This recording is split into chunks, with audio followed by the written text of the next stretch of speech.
So originally to become a teacher, my mom was like, you should do this. And I was like, well, I'm not going to listen to my mom. I'm going to figure something else out. But I started coaching when I was about 20 years old, and it was so rewarding. I love sports. That was so great. But being around kids and just the atmosphere on a campus, I was like, man, I could do this for a living. And coached till I was 22, went through the credential program at Sac State, and everything kind of lined up. And I fell in love with it very early on. Not just the content and teaching, but being around kids, and you really enjoy what you do. I'll probably mess this quote up, but it's, if you enjoy what you do, you'll never work a day in your life. And it's not really, I don't really feel like I'm going to work, I'm just doing what I love. There's some days they're tough, but then you turn around and you're like, man, this is still a really great gig. So my mom is part of that answer, but I love being around kids.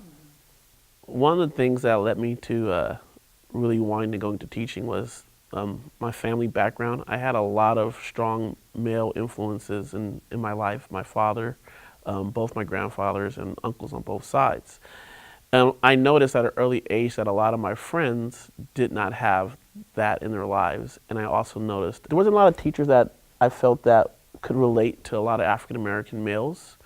And I felt that that was some part of me, felt like it was a duty.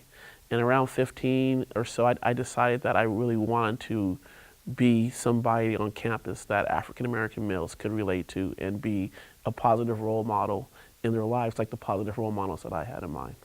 I got the opportunity to be a learning assistant. So one of my friends had emailed me and she's like, hey, I know you're looking for a little extra cash. Here's something you can do working in the biology classroom.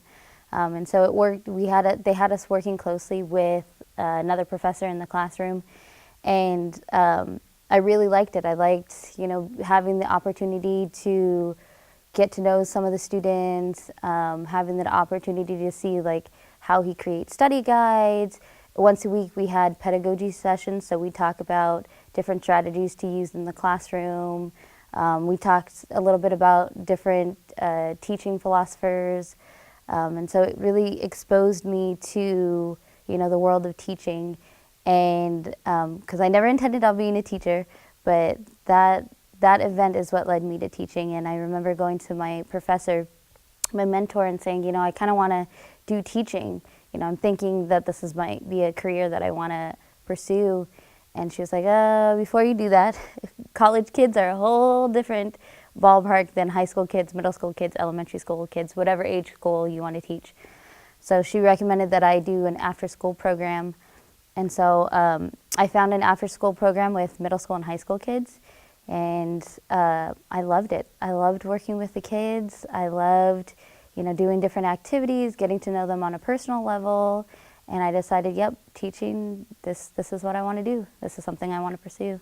And so that's how I got into it. I always knew I wanted to be a teacher, from the time I was in the second grade, but I not stumbled to get there, but I got my undergrad. I got a job after working as instructional assistant for kids with severe disabilities, and I was loving what I was doing, but I was just kind of stuck there. And then finally I realized, okay, I can do the job that the teachers are doing, but I'm not getting paid to do that. I'm paid to be their assistant. So I kind of just made the decision to go back and get my credential, and I went back and forth for a while and came and met with Dr. Cho on campus about what would be a good path to go with what I wanted, and she pointed out that they have the dual credential program here, and so that kind of was like, that's what I want, that's where I'm going.